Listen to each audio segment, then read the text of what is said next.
Hello guys, ಇವತ್ತು ನಾವು ಮಾಡ್ಕೊಟ್ಟಿದ್ದು viral frozen orange candy. ಮಾಡೋದು ತುಂಬಾನೇ ಈಸಿ, ಬಟ್ ಟೇಸ್ಟ್ ಮಾತ್ರ ಸಖತ್ತಾಯ್ತು ಕಣಿ. ಒಂದ್ಸಲ ಟ್ರೈ ಮಾಡಿ ಅಂತ ಹೇಳ್ತಾ ಮೊದ್ಲು ಎಂತ ಇಲ್ಲ, ಒಂದು ಆರೆಂಜ್ ತಗೊಳ್ಳಿ ಆಯ್ತಾ. ಸೊ ಆರೆಂಜ್ನ ಫುಲ್ ಸಿಪ್ಪೆ ಎಲ್ಲ ಉಚ್ಚಿ ಫುಲ್ ಕ್ಲೀನ್ ಮಾಡಿ ಓಪನ್ ಮಾಡಿ ಬಿಡಿಸಿ, ಸಿಂಗಲ್ ಸಿಂಗಲ್ ಬಿಡಿಸಿ.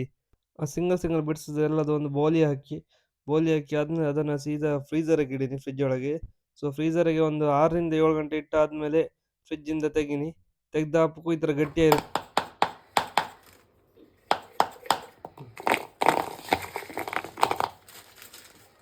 ಕಂಡ್ರೆ ಎಲ್ಲ ಈ ಥರ ಕಲ್ಲ ಈ ಥರ ಗಟ್ಟಿಯಾಗಿರುತ್ತೆ. ಸೊ ಅದಾದ್ಮೇಲೆ ಅದಕ್ಕೆ ಉಪ್ಪಾದ್ಮೇಲೆ ಸ್ವಲ್ಪ ಇದಾಕಿ ಖಾರದ ಪುಡಿ. ಸೊ ನಿಮ್ಗೆ ಎಷ್ಟು ಉಪ್ಪು ಎಷ್ಟು ಖಾರದ ಬೇಕು ಕಂಡ್ಕೊಳ್ಳಿ. ಸೊ ಸ್ವಲ್ಪ ಹೆಚ್ಚಿದ್ರೆ ಅಡ್ಡಿಲ್ಲ, ಸ್ವಲ್ಪ ಖಾರ ಲೈಕ್ ಆಗ್ತದೆ. ಸೊ ಅದಾದ್ಮೇಲೆ ಪೆಪ್ಪರ್ ಪೌಡ್ರ್ ಹಾಕಿ, ಪೆಪ್ಪರ್ ಇದ್ರೆ ಪೆಪ್ಪರ್, ಕೊರಿಯಂಡರ್ ಪೌಡರ್ ಇದ್ರೆ ಕೊರಿಯಂಡರ್ ಪೌಡರ್ ಸಹ ಹಾಕ್ಬೋದು. ಸೊ ಯಾವುದೆಲ್ಲ ಮಸಾಲ ಉಂಟು ಮಸಾಲ ಹಾಕಿ, ಇಶ್ಯೂ ಇಲ್ಲ. ಸೊ ಮೇನ್ ಉಪ್ಪು ಖಾರ ಬೇಕು. ಅದಾದ್ಮೇಲೆ ಲಿಂಬೆಹಣ್ಣು ಹಿಂಡಿ, ಫುಲ್ ಲಿಂಬೆಹಣ್ಣು ಒಂಥರ ಹುಳಿಯಾಗಿ ಒಂಥರ ಸ್ಪೈಸಿ ಟೇಸ್ಟ್ ಕಾಣಿ. ನೀವು ಒಂದ್ಸಲ ಟ್ರೈ ಮಾಡಿ ಕಾಣಿ, ಸಖತ್ತಂಗೆ ಈಗ ಹೇಳೋದಿಗೆ ಬಾಯಿಗೆ ನೀರು ಬರ್ತಿತ್ತು, ಅಷ್ಟು ಲೈಕ್ ಆಯ್ತು.